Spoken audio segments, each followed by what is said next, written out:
మీ వ్యాపారం సజావుగా సాగాలంటే 5 కోట్లు కప్పం కట్టాల్సిందే. కాదు కూడదంటే అవకతవకలకు పాల్పడుతున్నారంటూ కేసులు పెట్టి 50 కోట్ల జరిమానా విధిస్తాం. కట్టకపోతే కంపెనీని సీజ్ చేస్తాం. ఇది మాజీ మంత్రి విడుదల రజనీ వసూళ్ల దందా. బాధితుల ఫిర్యాదుతో రంగంలోకి దిగిన విజిలెన్స్ అధికారులు రజనీ అక్రమాలు వాస్తవమేనని నిగ్గు తేల్చారు. గత 5 ఏళ్లు అధికారాన్ని అడ్డుపెట్టుకుని జేబులు నింపుకున్న వైసీపీ నేతల అక్రమాలు ఒక్కొక్కటిగా బయటకు వస్తున్నాయి. వైసీపీ హయాంలో విచ్చలవిడిగా అధికార దుర్వినియోగం అయిందనేందుకు మాజీ మంత్రి విడుదల రజనీ వసూళ్ల దందానే నిదర్శనం.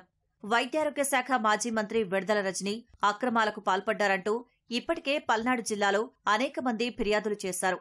రజనీ తమను బెదిరించి 2 కోట్ల రూపాయలు తీసుకున్నారంటూ ఎడ్లపాడులోని శ్రీ లక్ష్మీ బాలాజీ స్టోన్ క్రషర్ యజమానులు పోలీసులకు ఫిర్యాదు చేశారు.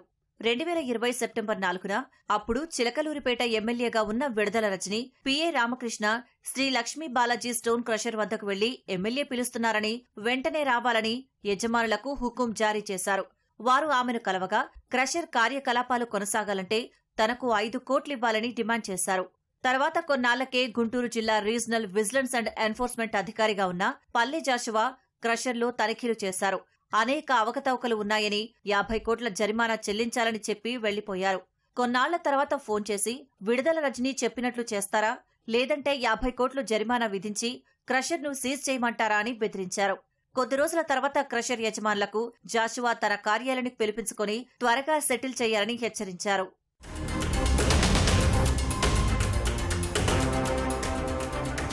జాషువా నుంచి ఒత్తిడి పెరుగుతుండటంతో తప్పనిసరి పరిస్థితుల్లో శ్రీ లక్ష్మీ బాలాజీ స్టోన్ క్రషర్ యజమానులు విడుదల రజనీకి డబ్బులు చెల్లించాల్సి వచ్చింది. ఈ విషయాన్ని ఎవరికైనా చెబితే క్రిమినల్ కేసులు పెడతామని, వ్యాపారం ముయించేస్తామని బెదిరించారు. బాధితుల ఫిర్యాదు మేరకు వైసీపీ అక్రమాలపై కూటమి ప్రభుత్వం విజిలెన్స్ విచారణకు ఆదేశించింది.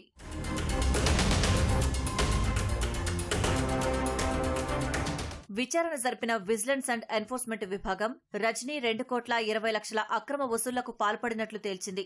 అందులో 2 కోట్లు రజనీ, 10 లక్షలు జాషువా, మరో 10 లక్షలు రజనీ పిఏ తీసుకున్నట్లు నిర్ధారించింది.